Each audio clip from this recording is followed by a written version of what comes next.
രണ്ട് മെട്രിക്സ് ആണ് 5 6 2 2 3 4 1 3 6. ഇതും അതേ എലമെൻറ്റ്സ് തന്നെയാണ്. ഇത് കിടക്കുന്ന ഓരോന്നിനും എലമെൻറ്റ്സ് എന്നാണ് പറയുന്നത്.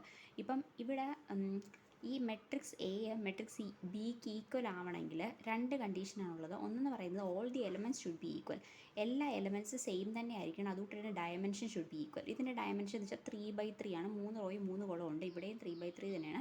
അതായത് ഇത് കിടക്കുന്ന സാധനങ്ങളെല്ലാം സെയിം ആണെങ്കിൽ മാത്രമേ matrix A will be equal to matrix B. ഒരു മെട്രിക്സ് വേറൊരു മെട്രിക്സിന് ഈക്വൽ ആവണമെങ്കിൽ അതിൽ എല്ലാ മെമ്പറും സെയിം ആയിരിക്കണം, ഡയമെൻഷനും സെയിം ആയിരിക്കണം. അതാണ് കണ്ടീഷൻ. ഇനിയിപ്പോൾ ഒരു എലമെൻറ്റ് തെറ്റാണെങ്കിൽ നമുക്ക് ഒരിക്കലും മെട്രിക്സ് സെയിം ആണെന്ന് പറയാൻ പറ്റത്തില്ല. അടുത്ത് നമ്മൾ പഠിക്കാൻ പോകുന്നത് മെട്രിക്സ് ഓപ്പറേഷൻസ് ആണ്. മെട്രിക്സ് ഓപ്പറേഷൻ വെച്ചാൽ എന്താണ്, അഡീഷൻ, സബ്ട്രാക്ഷൻ, മൾട്ടിപ്ലിക്കേഷൻ, ഡിവിഷൻ, ഇങ്ങനത്തെ കാര്യങ്ങളെല്ലാം നമുക്ക് മെട്രിക്സിൽ ചെയ്യാനായിട്ട് സാധിക്കും.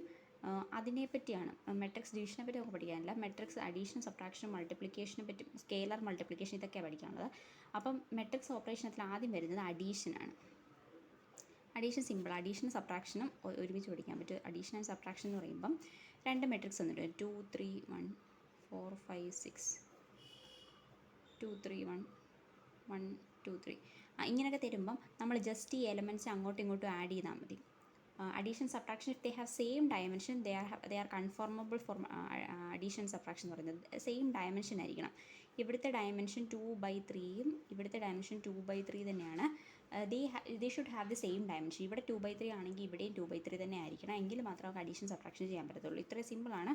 ഇതിനോട് ആഡ് ചെയ്യണമെങ്കിൽ അതിൽ എലമെൻറ്റ്സ് ആഡ് ചെയ്താൽ മതി. ആദ്യത്തെ എലമെൻറ്റ്, ഇതിനകത്തിലെ ആദ്യത്തെ എലമെൻറ്റ് 4, രണ്ടാമത്തെ 3 3 6, 1 1 2, 4 1 5, 5 2 7, 6 3 9, ഇങ്ങനെയാണ് ആൻസർ കിട്ടുന്നത്. ജസ്റ്റ് ആഡ് ചെയ്താൽ മതി. ഇപ്പോൾ മൈനസ് ആയിരുന്നെങ്കിൽ 2 2 കുറയ്ക്കുക, 3 3 കുറയ്ക്കുക, 1 1 കുറയ്ക്കുക, 4 1 കുറയ്ക്കുക.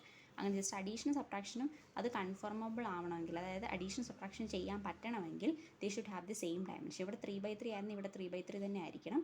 അതാണ് അഡീഷൻ സബ്ട്രാക്ഷൻ. അത് വളരെ സിമ്പിൾ. അടുത്തത് മൾട്ടിപ്ലിക്കേഷൻ.